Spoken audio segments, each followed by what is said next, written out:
જ્યારે માતા પિતા આ બે ભૂલો કરે ત્યારે તેમને ઘરમાંથી કાઢી મૂકો. દોસ્તો, આ વાત સાંભળવામાં કેટલી કડવી લાગે છે ખરું ને? કાળજું જાણે મોંમાં આવી જાય કે જે મા બાપે આપણી આંગળી પકડીને આપણને આ દુનિયાની ભીડમાં ચાલતા શીખ્યું, જેમણે આપણને ખભે બેસાડીને દુનિયાના એ મેળા દેખાડ્યા જે આપણી પહોંચથી બહુ ઊંચા હતા, જેમની છાતી સરસા રહીને આપણે દુનિયાના દરેક ડરથી સુરક્ષિત મહેસૂસ કરતા હતા, એ જ મા બાપને ઘરમાંથી કાઢી મૂકવા? આ શબ્દ, આ વિચાર જ મનમાં એક કાંટાની જેમ ખૂંચે છે. આપણી પરંપરા, આપણા સંસ્કાર, આપણી માનવતા આપણને તેની પરવાનગી નથી આપતી. મા બાપને તો ભગવાનનો દરજ્જો આપવામાં આવ્યો છે અને ભગવાનને કોઈ ઘરમાંથી કેવી રીતે કાઢી શકે? પરંતુ દોસ્તો, આજે હું આટલી કડવી વાત કેમ કરી રહ્યો છું? શું હું તમને તમારા મા બાપનો અનાદર કરવાનું કહી રહ્યો છું? ના, બિલકુલ નહીં. હું તો બસ એ કડવા સત્યની વાત કરી રહ્યો છું જે આજે આપણા સમાજમાં બંધ દરવાજા પાછળ ફેલાઈ રહ્યું છે. આજે સમય એટલો બદલાઈ ગયો છે કે સંબંધો એટલા ગૂંચવાઈ ગયા છે કે ક્યારેક ક્યારેક આવી અશક્ય લાગતી વાતો પણ આપણને થતી દેખાય છે. આપણે સૌએ આપણી આંખોથી જોયું છે અથવા કાનથી સાંભળ્યું છે કે કેવી રીતે વૃદ્ધાવસ્થામાં મા બાપ એક એક કોળિયા માટે તડપે છે, કેવી રીતે તેઓ પોતે વાવેલા પાક એટલે કે પોતાની સંતાનની ઉપેક્ષાનું ઝેર પીએ છે. પણ શું આપણે ક્યારેય રોકાઈને વિચાર્યું છે કે શું દર વખતે ભૂલ માત્ર સંતાનની જ હોય છે? શું ક્યારેય અજાણતામાં જ સાચા મા બાપ પણ કંઈક એવું કરી જાય છે જે તે પવિત્ર સંબંધના પાયાને હચમચાવી દે છે? એ બે ભૂલો કઈ છે? આ કોઈ નાની મોટી ભૂલ કે ચૂક નથી દોસ્તો. આ તે બે ઊંડી વાતો છે જે જો મા બાપ પોતાની સંતાન સાથે કરે છે તો તે સંતાનના દિલમાં પ્રેમની જગ્યાએ ધીરે ધીરે એક એવી તિરાડ પેદા કરી દે છે જે સમયની સાથે ભરાતી નથી પણ વધુ પહોળી થતી જાય છે. અને આ ઘરમાંથી કાઢી મૂકવું કદાચ શારીરિક રીતે ન હોય, કદાચ સંતાન દુનિયાના ડરથી કે સમાજના દબાણમાં પોતાના મા બાપને પોતાના ઘરમાં રાખે પણ તે તેમને પોતાના દિલના ઘરમાંથી કાઢી મૂકે છે. અને માનજો, શરીર કરતાં મોટી આ મનની દૂરી હોય છે. જ્યારે સંતાન સાથે રહીને પણ સાથે હોતી નથી, જ્યારે તે પોતાના મા બાપને જોઈને પણ અવગણી દે છે, જ્યારે તેમનો અવાજ તેને ખૂંચવા લાગે છે. આ વિનાશ એક દિવસમાં નથી થતો, તેની શરૂઆત બહુ પહેલાં થઈ જાય છે. આજે હું તમને એક વાર્તા સંભળાવું છું. આ વાર્તા આપણા પોતાના વચ્ચેની વાર્તા છે. આ વાર્તા છે હરિકાકા અને તેમની પત્ની પાર્વતીની. દોસ્તો, કહાની ચાલુ કરું એના પહેલાં વિડીયો લાઈક કરીને ચેનલ સબસ્ક્રાઈબ કરી દો અને છેલ્લા સુધી જોજો. હરિકાકા અમારા આજ ગામના એક ખૂણા પર રહેતા હતા. કોઈ મોટા જમીનદાર નહોતા. બસ બે બળદની જોડી અને 5 વીઘા જમીનનો એક ટુકડો, એ જ તેમનું સંસાર હતો. એ જમીનના ટુકડાને તે પોતાના બાળકોની જેમ સીંચતા હતા. માથા પર ચિંતાની એ ઊંડી રેખાઓ એવી લાગતી હતી જાણે કોઈ સૂકા ખેતરમાં કોઈએ હળ ચલાવ્યું હોય. ઓછું બોલતા હતા પણ જ્યારે પોતાનો પાક લહેરાતો જોતા તો તેમની આંખોમાં એક અજીબ ચમક આવી જતી હતી. અને તેમની પત્ની પાર્વતી, જેવું નામ તેવો સ્વભાવ, બિલકુલ દેવીની મૂર્તિ, શાંત ધીરજવાળી, જેને પોતાની આખી જિંદગી પોતાના પતિ અને પોતાના બે પુત્રોના નામે કરી દીધી હતી. સવારે સૌથી પહેલાં ઉઠવું અને રાત્રે સૌથી છેલ્લે સૂવું. તેને ક્યારેય સૂર્યને પોતાના પછી ઉગતો જોયો નહોતો. તેમના બે પુત્રો હતા, મોટો રમેશ અને નાનો સુરેશ. હરિકાકાએ પોતાનું લોહી પાણી એક કરીને બંને પુત્રોને ભણાવ્યા લખાવ્યા. પોતે ફાટેલી ધોતી પહેરી લેતા હતા પણ જ્યારે શહેરથી પુત્રો માટે નવા કપડાં લાવતા તો તેમની ચાલ જોવાલાયક રહેતી હતી. પાર્વતી પોતે રાતની વાસી રોટલી પાણી સાથે ગળી લેતી હતી પણ પુત્રોની થાળીમાં ઘી ચોપડેલી રોટલી સજાવવાનું ક્યારેય ભૂલતી નહોતી.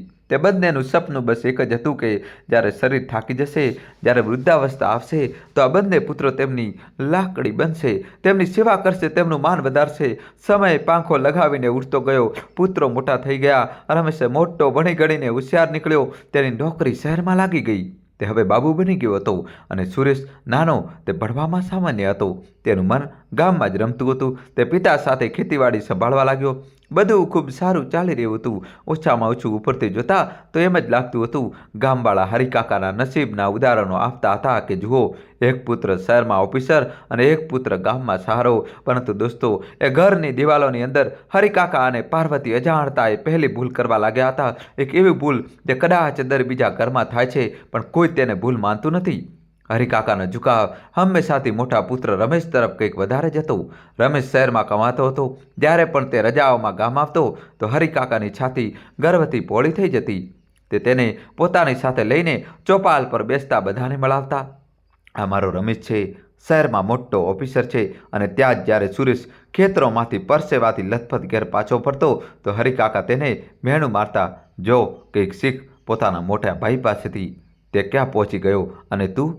તું બસ અહીં આ માટીમાં સડતો રહી ગયો.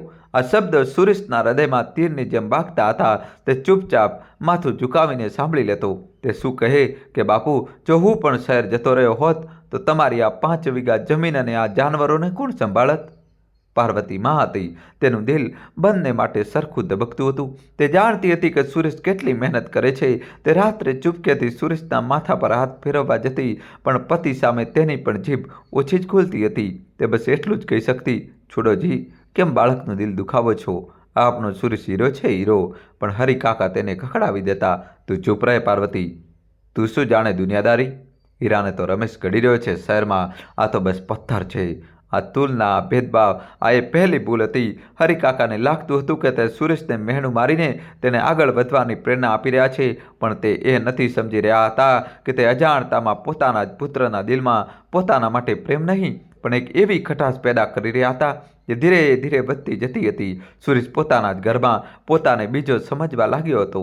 આ એ પહેલી તિરાડ હતી જે હજુ બહુ બારીક હતી, કોઈને દેખાતી નહોતી, પણ આ દરરોજ સુરેશના દિલને ઊંડો અને ઊંડો કરતી જઈ રહી હતી. સમય વધુ આગળ વધ્યો.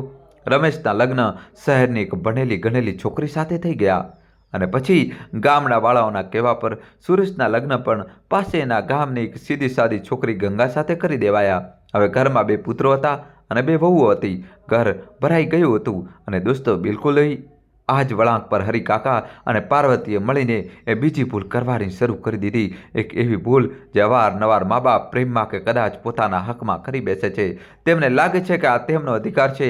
તેમને લાગે છે કે તેઓ જે કરી રહ્યા છે તે ઘરની ભલાઈ માટે છે, પણ તે એ ભૂલી જાય છે કે તેમની આ એક ભૂલ કોઈ બીજાની જિંદગી તબાહ કરી શકે છે. દોસ્તો, કહાની છેલ્લા સુધી જોજો, નવો ટ્વિસ્ટ આવશે. ચેનલ સબસ્ક્રાઈબ કરી દો. એ બીજી ભૂલ શું હતી? એ ભૂલ હતી પુત્રની ગૃહસ્થી પર આંધળો અધિકાર જમાવવો. હરિકાકા અને પાર્વતીએ સુરેશને ક્યારેય ગૃહસ્થ બનવા જ ન દીધો. તેમની નજરોમાં તે આજે પણ એ જ નાનો સુરેશ હતો જેને વડ આપીને કે વહાલ કરીને ચલાવી શકાય છે. તેઓ એ ભૂલી જ ગયા કે હવે તે કોઈનો પતિ પણ છે. તેની પોતાની પત્ની પ્રત્યે પણ એક ફરજ છે, એક જવાબદારી છે. ગંગા સૂરજની પહેલી કિરણથી પણ પહેલાં ઉઠી જતી. તેની બંગડીઓની ખનક અને ઘંટી દળવાની અવાજથી જ ઘરમાં સવાર થતી. તે ગાય ભેંસનું છાણ ઉઠાવતી, દૂધ દોતી, આખા આંગણામાં ઝાડુ લગાવીને પાણીનો છંટકાવ કરતી, પછી બધા માટે નાસ્તો બનાવતી. પાર્વતી જે હવે સાસુ બની ચૂકી હતી, આરામથી ઓસરીમાં બેસીને હુક્કાનો ગુડગુડાટ કરતી રહેતી. ગંગા જ્યારે માથે પલ્લું રાખીને ચાનો ગ્લાસ લઈને આવતી તો પાર્વતી ગ્લાસ પકોડાને બદલે સાડીને ઘૂરીને જોતી. ગંગા, આ શું પહેરી રાખ્યું છે? કેટલું મેલું થઈ રહ્યું છે. તને એટલી પણ સમજ નથી કે સવારે નાહી ધોઈને સ્વચ્છ કપડાં પહેરીને રસોડામાં ઘૂસાય છે? ગંગાનું દિલ બેસી જતું.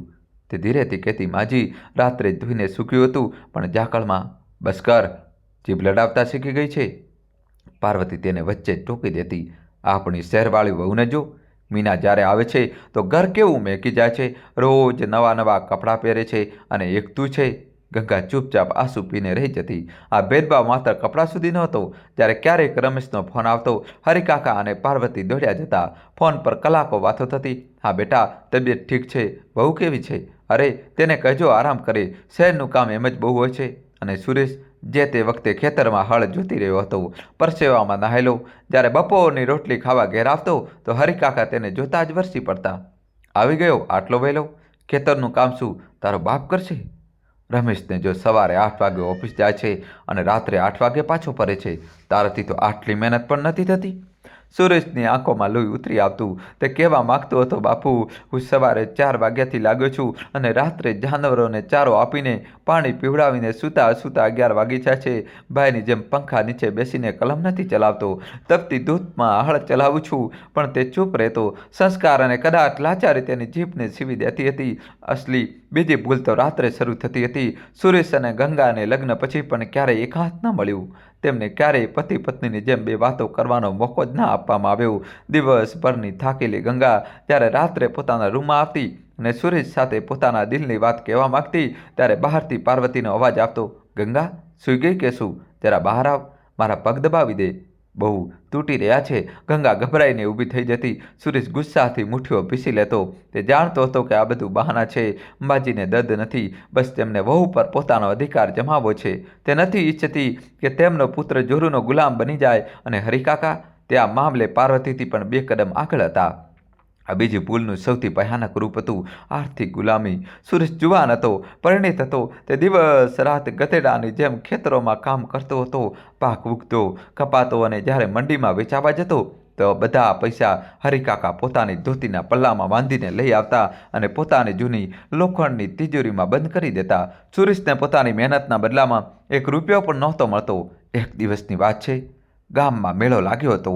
ગંગાએ મોટી કચકાટ સાથે સુરેશને કહ્યું, સાંભળો છો, મેળામાંથી કાચની 2 બંગડીઓ લાવી આપશો?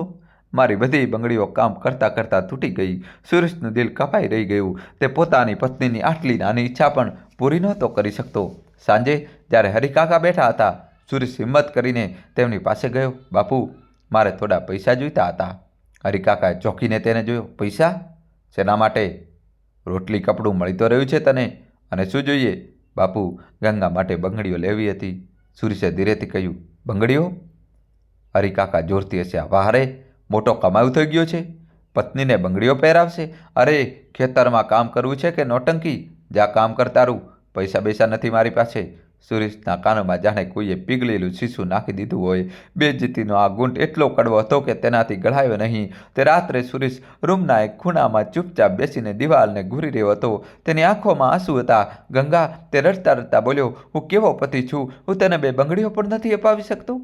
હું આ ઘરમાં એક મજૂરથી પણ બદતર છું. મજૂરને પણ તેની દાહડી મળે છે, મને તો એ પણ નથી મળતી. હું આ ઘરનો પુત્ર છું કે બંધુ આ મજૂર? આ એ રાત હતી જ્યારે સુરેશના દિલમાં પોતાના મા બાપ માટે જે થોડો ઘણો પ્રેમ અને સન્માન બચ્યો હતો તે પણ ખતમ થવા લાગ્યો હતો. પહેલી ભૂલ હતી ભેદભાવ, જેણે તેના દિલમાં ઈર્ષા પેદા કરી હતી. દોસ્તો, કહાની છેલ્લા સુધી જોજો અને વિડીયો લાઇક કરી ચેનલ સબસ્ક્રાઇબ કરી દો. અને આ બીજી ભૂલ હતી તેની ગૃહસ્થી પર, તેની પત્ની પર અને તેની કમાણી પર આ આંધળો અધિકાર. આ ભૂલે તેના દિલમાં પ્રેમની જગ્યાએ નફરત અને ગુસ્સો ભરી દીધો હતો.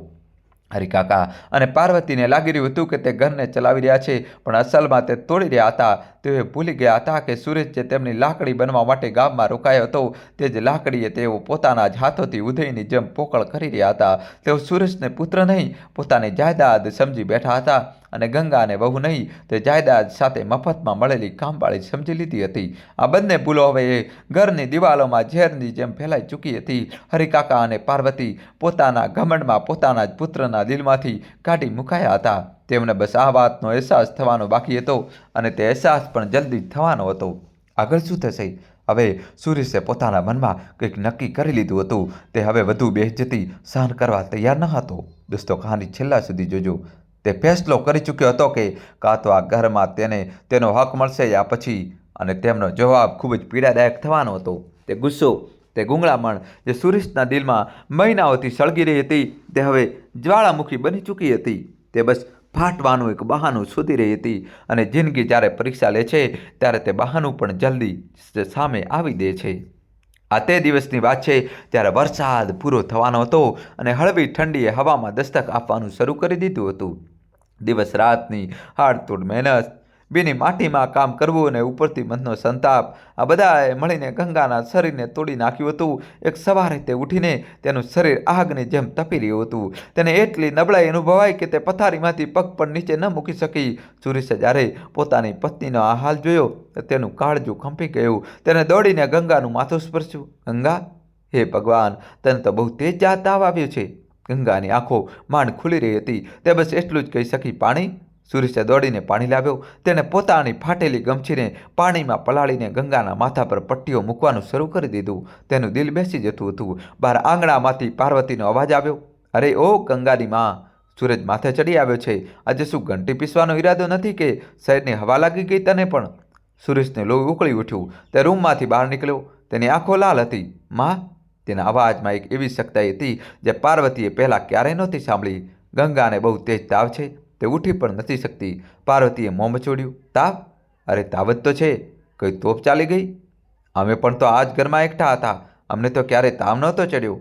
આ બધા બહાના છે, કામ ચોરીના. જા કહી દે તેને પડી ન રહે, ઉઠે અને કામ કરે. માં, તે ખરેખર બહુ બીમાર છે, તેનું શરીર સળગી રહ્યું છે. સુરેશે પોતાના અવાજ પર કાબૂ રાખવાની કોશિશ કરતાં કહ્યું. અરે જા, પાર્વતીએ હાથ ખંખેરી નાખ્યો. બૈરાઓના આ બધા નખરા હોય છે. 2 ઘૂંટ ઉકાળો બનાવીને પીવડાવી દે, બધું બરાબર થઈ જશે. ચાલ, હવે તો એ ઊભો રહીને મારું મોં સૂજવે છે.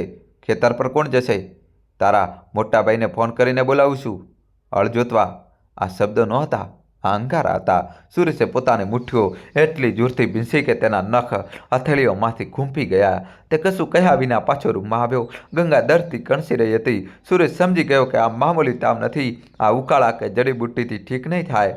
તેને કસ્બાના ડૉક્ટરને બતાવવું પડશે. અને ડૉક્ટરનો મતલબ હતો પૈસા. તે પૈસા જે સુરેશ પાસે નહોતા, તે પૈસા જે તેની પોતાની મહેનતની કમાણી હતી, પણ તેના પર તેનો કોઈ હક નહોતો. તે પૈસા હરિકાકાની તિજોરીમાં બંધ હતા. આગળના 2 કલાક સુરેશે રાહ જોઈ. તે ગંગાના માથા પર પટ્ટીઓ બદલતો રહ્યો, પરંતુ તાવ ઓછો થવાને બદલે વધારે તેજ થતો જતો હતો. ગંગા હવે વચ્ચે વચ્ચે બેહોશીની હાલતમાં કંઈક બબડવા લાગી હતી. સુરેશથી રહેવાયું નહીં. તે ઉઠ્યો અને સીધો તે રૂમ તરફ ચાલ્યો ગયો જ્યાં હરિકાકા પોતાના વહી ખાતા લઈને બેઠા હતા. બાપુ, સુરેશે દરવાજા પર ઊભા રહીને કહ્યું. હરિકાકાએ ચોકીને ઉપર જોયું. સુરેશને આ સમયે અહીં જોઈને તેમને નવાઈ લાગી. શું છે? ખેતર પર નથી ગયો આજે? બાપુ, ગંગા બહુ બીમાર છે. તેને કસ્બાવાળા ડૉક્ટર પાસે લઈ જવાની છે. મને થોડા પૈસા જોઈએ. સુરેશે પોતાની જિંદગીમાં પહેલીવાર પોતાના પિતા પાસે પૈસા જોઈએ કહ્યું હતું. પૈસા અને ડૉક્ટર? હરિકાકાએ પોતાના ચશ્મા નાક પર ટકાવ્યા અને સુરેશને ઘોરીને જોયો. શું થઈ ગયું છે તેને? તેને બહુ તેજ તાવ છે. તે બેહોશ થઈ રહી છે. સુરેશના અવાજમાં ચિંતા સ્પષ્ટ દેખાતી હતી. અરે તો? હરિકાકાએ બેદરકારીથી કહ્યું. તાવ જ તો છે. તારી માએ કહ્યું તો હતું ઉકાળો આપી દે. ડૉક્ટર પાસે જઈને પૈસા ફૂંકવાની શું જરૂર છે? મોટા શહેરવાળા શોખ ચડી ગયા છે તમને બંનેને? બાપુ, આ મામૂલી તાવ નથી લાગતો. તેની હાલત બહુ ખરાબ છે. મારે તેને લઈ જવી જ પડશે. મેં કહી દીધું ને. હરિકાકાનો અવાજ ઊંચો થઈ ગયો. કોઈ પૈસા વિસા નથી. હમણાં ગયા મહિને જ રમેશે શહેરમાંથી પત્ર મોકલ્યો હતો કે તેને નવું ફ્રીજ લેવાનું છે. મેં તેને પૈસા મોકલ્યા છે. અહીં તમારા લોકો પર લૂંટાવા માટે પૈસા નથી ઉગતા ઝાડ પર. જા, કામ જો તારું. બૈરાની બીમારીઓમાં પડીશ તો થઈ ગઈ ખેતી. બસ આ સાંભળવું હતું કે સુરેશની અંદર જે બંધ આટલા મહિનાઓથી ધીરજનું પાણી રોકી રહ્યો હતો તે તૂટી ગયો. બસ બાપુ, બહુ થઈ ગયું. સુરેશની દાઢથી આખું ઘર કંપી ગયું. હરિકાકાએ આવો અવાજ પોતાના દીકરાનો ક્યારેય નહોતો સાંભળ્યો. તે સતબત રહી ગયા. પાર્વતી પણ દોડતી દોડતી બહાર આવી ગઈ. બહુ થઈ ગયું. સુરેશે રૂમની અંદર આવતા કહ્યું. તેની આંખો સળગી રહી હતી. આજે હું ખેતર પર નહીં, પહેલાં તમારી તિજોરી પર જઈશ અને મારા હકના પૈસા લઈને રહીશ. સુરેશ, હાથ ન લગાવતો તિજોરીને. હરિકાકા પોતાની જગ્યાએથી ઊભા થઈ ગયા. તેમનો ચહેરો ગુસ્સાથી લાલ થઈ ગયો. તારી આ હિંમત મારી સાથે જુબાન લડાવે છે? જુબાન નથી લડાવતો બાપુ, સત્ય બોલી રહ્યો છું. સુરેશનો અવાજ હવે ફાટવા પર હતો. શું હક છે તમારો મારી કમાણી પર? કયું ફ્રીજ? રમેશભાઈએ ફ્રીજ લેવાનું છે તો તમે પૈસા મોકલો છો, અને અહીં મારી બહુ બીમાર રહી છે તો તમારી પાસે ડૉક્ટર પાસે 100 રૂપિયા આપવાના નથી. ચૂપ કર.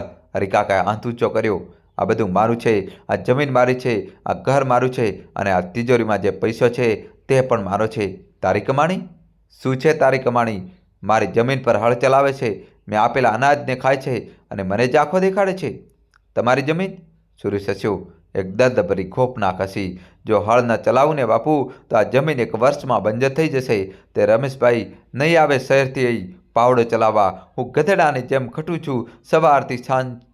ત્યારે જઈને આ ઘરમાં અનાજ આવે છે અને મારી મહેનતની કમાણીથી તમે શહેરમાં ફ્રીજ ખરીદો છો, અને હું મારી વહુ માટે 2 કાચની બંગડીઓ નથી ખરીદી શકતો. તે દિવસે મેળાવાળી વાત, તે બેજતી, તે બધા ઘા આજે લીલા થઈ ગયા હતા. પાર્વતી વચ્ચે કૂદી. અરે આ નિર્લજ્જ, બાપ સાથે આવી રીતે વાત કરે છે? આ બૈરાએ તને બિલકુલ બગાડી દીધો છે. જ્યારથી આ ઘરમાં આવી છે ત્યારે ધ્યાન કામમાં ઓછું અને જોરુના પલ્લુમાં વધારે રહે છે. અરે મરીને જાય તે નાટક કરી રહી છે માં. સુરેશે પાર્વતી તરફ ફરીને હાથ જોડી દીધા. તેનો અવાજ દર્દથી ધૂંજી રહ્યો હતો. બસ કર માં, તું તો સ્ત્રી થઈને સ્ત્રીનું દર્દ નથી સમજતી. શું બગાડ્યું છે તેને તમારું? સવારે ઉઠવાથી લઈને રાત્રે સૂવા સુધી તમારી સેવા કરે છે. આ ઘરને પોતાનું સમજીને ખટે છે, અને બદલામાં તેને શું મળ્યું? ફક્ત મહેણા, ફક્ત અપમાન. જ્યારે મીના ભાભી આવે છે, સુરેશનો અવાજ ભરાઈ આવ્યો, ત્યારે તો ઘરમાં પકવાન બને છે. તે દિવસ બાર રૂમમાં આરામ કરે છે તો કોઈ કશું નથી કહેતું. અને ગંગા જો એક દિવસ બીમાર પણ પડી જાય તો તે નાટક થઈ જાય છે. કેમ? કારણ કે તે એક ગરીબ ખેડૂતની દીકરી છે. કારણ કે તે તમારા મોટા સાહેબજાદાની વહુ નથી. આ તે પહેલી ભૂલ હતી. તે ભેદભાવ જે આજે સુરેશની જુબાન પર ઝેર બનીને ઉકળી પડ્યો હતો. અને તમે બાપુ? તે પાછો હરિકાકા તરફ ફર્યો. તમે મને શું સમજ્યા? બંધુઆ મજૂર? લગ્ન કરી દીધા મારા, પણ મને પતિ નથી બનવા દીધો. મારી બહુ રાત્રે મારી પાસે હોય છે તો માજીને પગ દબાવવાની યાદ આવી જાય છે. કેમ? શું અમે ઇન્સાન નથી? શું અમારી પોતાની કોઈ જિંદગી નથી? મારું પોતાનું કોઈ ઘર નથી? આ તે બીજી ભૂલ હતી, તે અહંકાર જેને આજે સુરેશને બાગી બનાવી દીધો હતો. હરિકાકા આશ્ચર્યચકિત હતા. તેમણે ક્યારેય સપનામાં પણ નહોતું વિચાર્યું કે જે દીકરાને તે પથ્થર સમજતા હતા તે એક દિવસ આમ લાવા બનીને પૂછશે. તેમનો અહંકાર, તેમનો બાપ હોવાનો ઘમંડ તેમને સત્ય જોવા દેતો ન હતો. તારી આટલી જુરત? હરિકાકાએ ધ્રુજતા કહ્યું. તું મને મારું ઘર ચલાવવાનો સલીકો શીખવીશ? જેને મેં પાળી પૂછીને મોટો કર્યો તે આજે એક સ્ત્રીની પાછળ મારી સાથે લડી રહ્યો છે? સાંભળી લે સુરેશ, કાન ખોલીને સાંભળી લે. આ ઘરમાં રહેવું છે તો મારા હિસાબે રહેવું પડશે. આ ઘર મારું છે, નિયમ મારા ચાલશે, અને નહીં રહેવું? હરિકાકાએ ગુસ્સામાં તે કહી દીધું જે કદાચ તે કહેવા નહોતા માગતા. તો દરવાજો ખુલ્લો છે, નીકળી જા ઘરથી. લઈ જા તારી આ બીમાર વહુને. જોઉં છું કોણ પૂછે છે તને બહાર. એક પળ માટે રૂમમાં સન્નાટો છવાઈ ગયો. એટલો ગહેરો સન્નાટો કે ઘડિયાળની ટીક ટીક પણ સોર જેવી લાગી રહી હતી. પાર્વતી પણ સહેમી ગઈ. તેમને આશા નહોતી કે વાત અહીં સુધી પહોંચી જશે. સુરેશે પોતાના પિતાને જોયા. તેમની આંખોમાં ગુસ્સો હતો, અહંકાર હતો, પણ પોતાના દીકરા માટે, પોતાની વહુ માટે જરાય દયા કે પ્રેમ ન હતો. સુરેશના દિલમાં કંઈક તૂટી ગયું. હંમેશા માટે તેણે પોતાના મા બાપને નહીં, પણ બે એવા લોકોને જોયા જે ફક્ત પોતાનો હક જતાવવાનું જાણતા હતા, સંબંધ નિભાવવાનું નહીં. ઠીક છે બાપુ. સુરેશનો અવાજ હવે બિલકુલ શાંત હતો. કોઈ તોફાન પછીની શાંતિ. ઘરથી તો હું નહીં જાઉં, તેણે ધીમેથી કહ્યું, કારણ કે આ ઘરમાં અને આ ખેતરોમાં મારો પણ એટલો જ પરસેવો લાગ્યો છે જેટલો તમારો. આ ઘર મારું પણ છે. તે ફર્યો અને તિજોરી તરફ વધ્યો. સુરેશ, હાથ ન લગાવતો તિજોરીને. હરિકાકા ચીસો પાડ્યા. સુરેશ રોકાયો.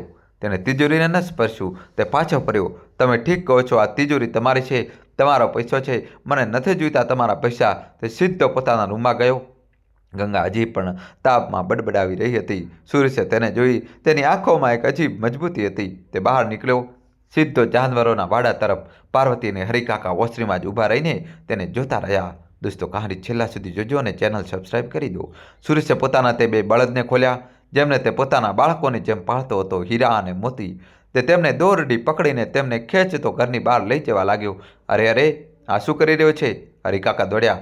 બળદ ક્યાં લઈ જઈ રહ્યો છે? પાગલ થઈ ગયો કે શું? સુરેશ રોકાયો. તેને પલટીને પોતાના બાપની આંખોમાં આંખ નાખીને કહ્યું, એમને વેચવા જઈ રહ્યો છું. શું? હરિકાકાને લાગ્યું કે તેમના પગ નીચેની જમીન ખસી ગઈ. બળદ વેચી દેશે? ખેતી કેવી રીતે થશે? ખાશું શું?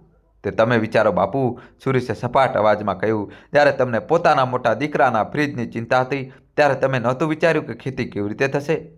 હવે મને મારી વહુના જીવની ચિંતા છે. તે મારા માટે આ બળદોને પણ વધીને છે. અને તેમ પણ ત્યારે મજૂર જ નહીં રહે તો બળદોનું શું કામ?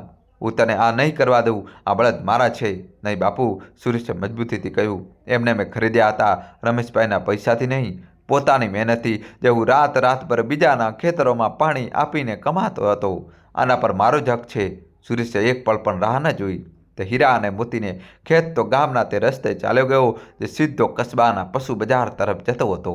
હરિકાકા અને પાર્વતી પથ્થરના બુત બની ઊભા રહી ગયા. હરિકાકાનો ઘમંડ, તેમનો અહંકાર આજે તેમના દીકરાએ સરેઆમ તોડી નાખ્યો હતો. આજે પહેલીવાર તેમને અહેસાસ થયો હતો કે તેમણે શું ખોઈ દીધું છે. પર આ તો બસ શરૂઆત હતી. સુરેશે આજે પોતાના મા બાપને તેમની તે બે ભૂલોનો ભેદભાવ અને અંધ અધિકારને કારણે પોતાના દિલના ઘરથી તો કાઢી જ દીધા હતા. અને હવે તેણે પોતાના માટે એક અલગ રસ્તો પસંદ કરી લીધો હતો. તે બળદ વેચીને પાછો આવ્યો. તેના હાથમાં પૈસા હતા. તે પૈસા જે તેના હતા તેને ગંગાને ગોદમાં ઉચકી એક તાંગો ભાડે લીધો અને સીધો કસ્બાના હોસ્પિટલ તરફ ચાલ્યો ગયો. તેને જતાં જતાં એકવાર પણ પલટીને પોતાના ઘર તરફ ન જોયું. તે ઘર તરફ જ્યાં તેના મા બાપ હજી પણ તે જ સદમામાં ઊભા હતા. તે ઘર આજે પણ ત્યાં જ હતું, પણ તે પરિવાર તૂટી ચૂક્યો હતો. કસ્બાનું સરકારી દવાખાનું નામનું જ સરકારી હતું, પણ દરેક વસ્તુના પૈસા લાગતા હતા. સુરેશ જ્યારે તાંગામાંથી ગંગાને લઈને ઉતર્યો તો તેની હાલત જોઈને તાંગાવાળો પણ ગભરાઈ ગયો હતો. તેને ગંગાને પોતાની ગોદમાં ઉચકીને જે તાવમાં તપતી બિલકુલ બેસુધ પડી હતી અને હોસ્પિટલના તે મોટા ગલિયારામાં ભાગ્યો. ડૉક્ટર સાહેબ, ડૉક્ટર સાહેબ, ડૉક્ટર સાહેબ, બચાવી લો આને, બચાવી લો. હોસ્પિટલને જાણીતી દવાઓ અને ફિનાઇલની મિશ્રિત ગંધ સુરેશના માથામાં ચડી રહી હતી. તેનું દિલ એમ જ બેસી જતું હતું. એક વોર્ડ બોય તેને રોક્યો. અરે, ક્યાં ભાગ્યા જાઓ છો? પરચી કઢાવો. પરચી? સુરેશે ચોંકીને તેને જોયો.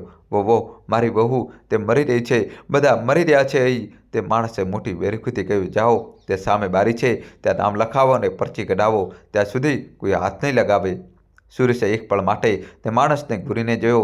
તેનું મન થયું કે તે તેને એક ધક્કો મારે અને સીધો ડૉક્ટરના રૂમમાં ઘૂસી જાય, પણ તે જાણતો હતો આ નામ નથી, અહીંના કાયદા કાનૂન અલગ છે. તેને ગંગાને ત્યાં જ એક બેન્ચ પર સુવડાવી, પોતાની ફાટેલી ગમછી તેના માથા પર રાખી અને દોડીને બારી તરફ ભાગ્યો. બારી પર ઊભેલા બાબુએ તેની પાસે 100 સવાલ પૂછ્યા. નામ, પતિનું નામ, ઉંમર, ગામ.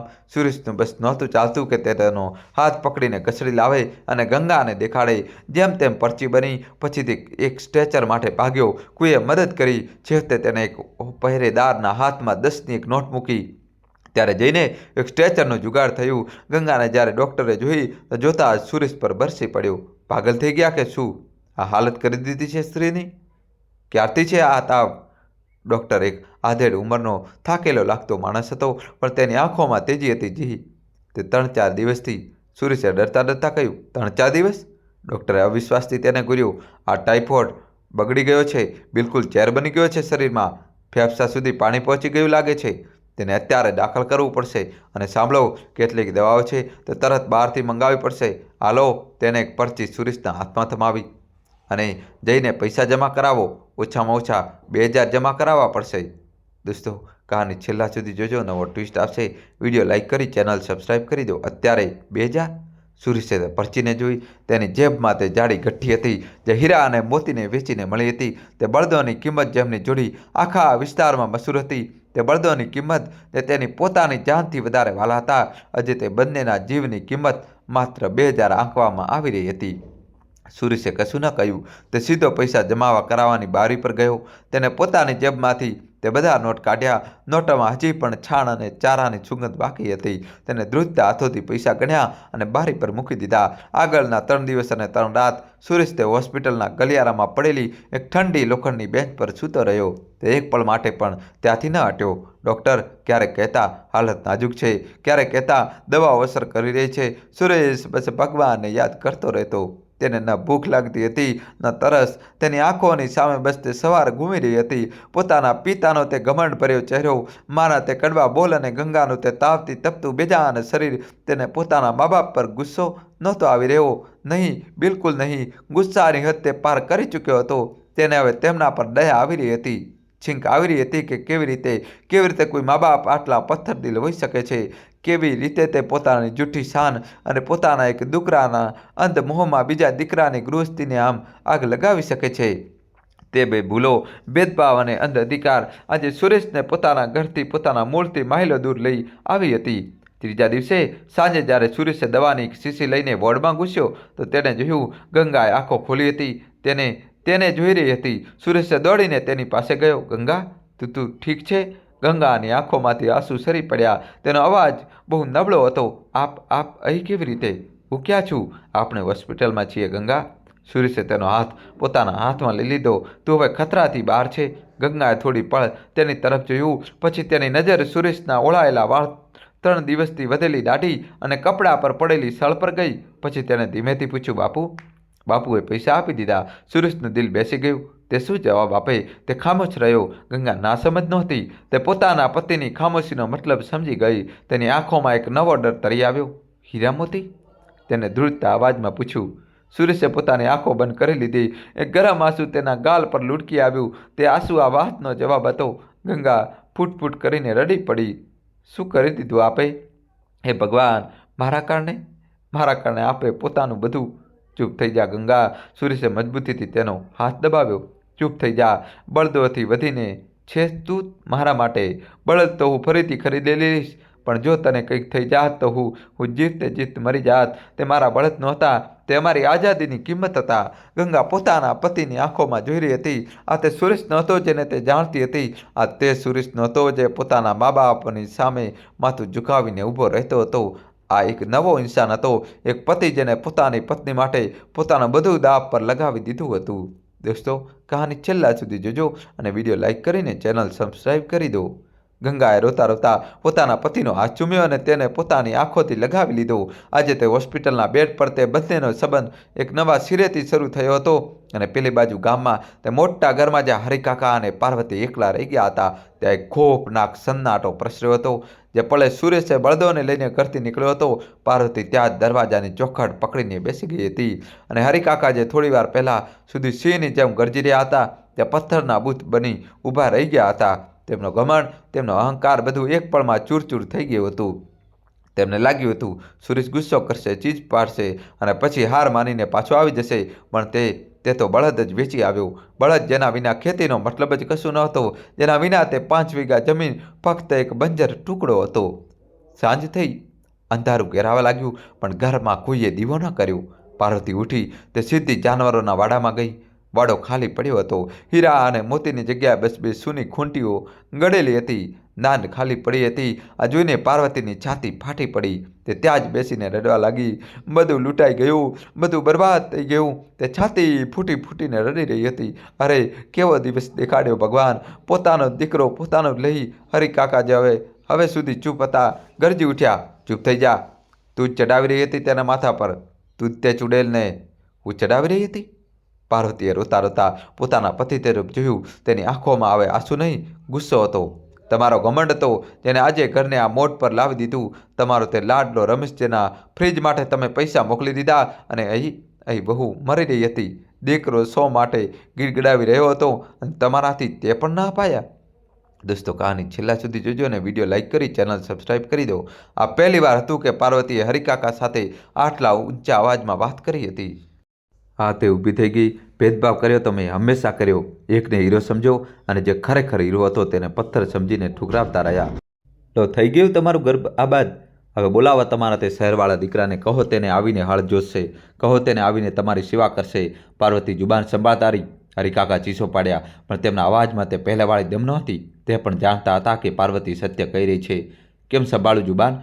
પાર્વતીનો વર્ષોનો દબાયેલો ગુબાર આજે ફાટી પડ્યો હતો. અને હું કંઈ દૂધીનો ધોઈલો છું? મેં પણ તો પાપ કર્યું છે. મેં પણ તો તે છોકરીને ક્યારે બહુ ન સમજી, ક્યારે તેને 2 પળ શાંતિથી પોતાના પતિ સાથે બેસવા ન દીધી. કેમ? બસ એટલે કે મારો દીકરો મારાથી છીનવાઈ ન જાય. અરે દીકરો તો હવે એમ પણ છીનવાઈ ગયો. અમે તેને દીકરો સમજ્યો જ ક્યારે હતો?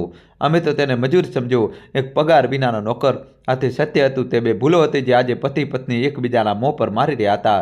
ત્યારે દરવાજા પર દસ્તક થઈ. પડોશવાળી શાંતિ કાકી હતી. અરે પાર્વતી, બધું ઠીક તો છે? આજે ઘંટીનો અવાજ પણ ન આવ્યો. અને સુરેશ પણ ન દેખાયો. પાર્વતી અને હરિકાકા એકબીજાને જોવા લાગ્યા. શું જવાબ આપે? હરિકાકાને પોતાને સંભાળતા કહ્યું, તે શાંતિ, ગંગાની તબિયત ઠીક નહોતી. સુરેશ તેને લઈને તેના માયકે ગયો છે. હા, માયકે છોડવા ગયો છે. માયકે? શાંતિ કાકીએ હેરાનીથી પૂછ્યું. અરે પણ બળદ લઈને કેમ ગયો? મેં તેને કસ્બા તરફ જતા જોયો હતો. હરિકાકાના ચહેરાનો રંગ ઉડી ગયો. બળદ? હા, બળદ. તે તેના શાળાને જરૂર હતી. બસ 2-4 દિવસમાં આવી જશે. શાંતિ કાકી સમજી ગઈ કે દાળમાં કંઈક કાળું છે, પણ તે વધારે કશું ન બોલી. ચલો ઠીક છે, કોઈ જરૂર હોય તો અવાજ આપી દેજો. શાંતિ કાકીના જતાં જ હરિકાકા ધમથી ચારપાઈ પર બેસી ગયા. તેમણે પોતાનું માથું બંને હાથોથી પકડી લીધું. ઇજ્જત પણ ગઈ. બધા જાણી જશે. ગામમાં મોં દેખાડવા લાયક નથી છોડ્યો તે છોકરાએ. ઇજ્જતની પડી છે તમને? પાર્વતીએ કડવાશથી કહ્યું. અહીં ઘરનો ચૂલો કેવી રીતે જળશે તેની ફિકર કરો. કાલ સવારથી કામ કોણ કરશે? જાનવરોને ચારો કોણ આપશે? હું કરીશ આ ઉંમરમાં કે તમે ચલાવશો હળ? હરિકાકા પાસે કોઈ જવાબ નહોતો. આજે પહેલી વાર તેમને અહેસાસ થયો હતો કે તેઓ સુરેશભાઈ નહીં. સુરેશ તેમના પર નિર્ભર હતો. તેમની આખી ગૃહસ્થી, તેમની તે 5 વીઘા જમીન, તેમનું તે માન સન્માન બધું સુરેશના ખભા પર ટકેલું હતું. દોસ્તો, કહાની છેલ્લા સુધી જોજો અને ચેનલ સબસ્ક્રાઈબ કરી દો. અને તેમણે પોતાના જ હાથોથી તે ખભાને તોડી નાખ્યા હતા. પાર્વતી રોતી રહી. શું ભૂલ કરી હતી અમે? આજને કે દીકરા પર હક જતાવ્યો? આજને કે એકને ઓછો એકને વધારે પ્રેમ કર્યો? તે પોતાની ભૂલોને માની રહી હતી, પણ હજી પણ તેમને આ ભૂલો નહીં પણ હક જ લાગી રહ્યો હતો, જે કદાચ થોડો વધારે થઈ ગયો હતો. તેમને હજી પણ આ અહેસાસ નહોતો થયો કે તેમને પોતાના દીકરા અને વહુ પર કેટલો જુલમ કર્યો છે. તેમને હવે બસ પોતાનું ઘડપણ અંધકારમાં ડૂબતું દેખાઈ રહ્યું હતું. તે આવશે. હરિકાકાએ થોડીવાર પછી એક નબળા અવાજમાં કહ્યું. ક્યાં જશે? 2-4 દિવસમાં જ્યારે અક્કલ ઠેકાણે આવશે અને પૈસા ખતમ થઈ જશે તો તે પોતે જ આવશે ઘસડાતો. મારા પગ પર પડશે ત્યારે તમે શું કરશો? પાર્વતીએ પૂછ્યું. તેને ફરીથી ગુલામ બનાવી લેશો? હવે તે નહીં આવે. તમે દીકરો નહીં, એક પતિનો ઘમંડ તોડ્યો છે, તે હવે ક્યારેય પાછો નહીં આવે. પાર્વતીની આ વાત હરિકાકાના સીનામાં તીરની જેમ લાગી. તે ખામોશ થઈ ગયા. ઘરમાં બે બુઢા જીસમાં રહી ગયા હતા, જે પોતાની જ લગાવેલી આગમાં બળી રહ્યા હતા. અને બહાર રાતનું અંધારું એટલું ગહેરું થઈ ગયું હતું, જાણે તે ઘરના ભવિષ્યનો અરીસો દેખાડી રહ્યું હોય. હોસ્પિટલમાં એક અઠવાડિયું નીકળી ગયું. ગંગા હવે ઘણી સારી હતી. તે જાતે ઉઠીને બેસવા લાગી હતી. ડૉક્ટરે કહ્યું કે તેને રજા મળી શકે છે, પરંતુ તેને હજુ ઘણો આરામ અને સારો ખોરાક જોઈએ છે. આ એક અઠવાડિયામાં સુરેશે રોજ સવારે કસ્બામાં બજારમાં જતો. તે ત્યાં મજૂરોના માર્કેટમાં ઊભો રહેતો. જે કોઈ કામ મળતું તે કરતો. ક્યારેક કોઈનો બોરો ઉપાડતો, ક્યારેક થેલા પર સામાન ઢોળતો. સાંજે જે 50 રૂપિયા મળતા તેનાથી તે ગંગા માટે ફળ, દૂધ અને દવાઓ લઈ આવતો. બળદ વેચીને જે પૈસા મળ્યા હતા તે હોસ્પિટલના બિલ અને દવાઓમાં લગભગ પૂરા થઈ ગયા હતા. ગંગા પોતાના પતિને જોતી. તે માણસ જે ક્યારેય ખેતરોનો રાજા હતો, આજે 2 રૂપિયા માટે મજૂરી કરી રહ્યો હતો. સાંભળો જી, એક સાંજે ગંગાએ ડરતા ડરતા કહ્યું, હવે હું ઠીક છું, ઘરે નહીં જઈએ? સુરેશે ગંગા સામે જોયું. કે આ ઘરે? ગંગા ચૂપ થઈ ગઈ. તે ઘરે? સુરેશે પૂછ્યું. જ્યાં તારા જીવની કોઈ કિંમત નથી, જ્યાં મારી મહેનતની કોઈ કદર નથી, જ્યાં આપણને પતિ પત્નીની જેમ રહેવાનો પણ હક નથી? નહીં ગંગા, હું તને તે નર્કમાં પાછી નહીં લઈ જાઉં. તો પછી ક્યાં જઈશું?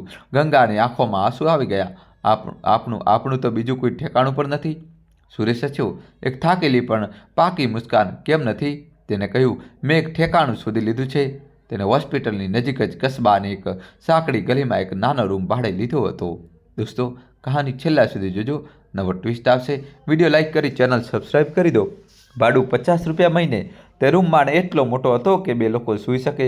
ના આંગણું હતું, ન રસોડું, પણ સુરેશે એક નાનો માટીનો ચૂલો અને કેટલાક વાસણો પણ ખરીદી લીધા હતા. તે આપનું ઘર છે ગંગા? સુરેશે કહ્યું, નાનું છે પણ આપણું છે. તે આપણા પર હુકમ ચલાવનાર કોઈ નહીં હોય. તે આપણે આપણી મરજીથી જીવીશું. હું મજૂરી કરીશ, તું આરામ કરજે. જ્યારે તું સંપૂર્ણપણે ઠીક થઈ જઈશ ત્યારે આપણે વિચારીશું કે શું કરવું છે. પણ પાછા તે ઘરમાં નથી જવાનું. ગંગા પોતાના પતિના નિર્ણયને જોઈ રહી હતી.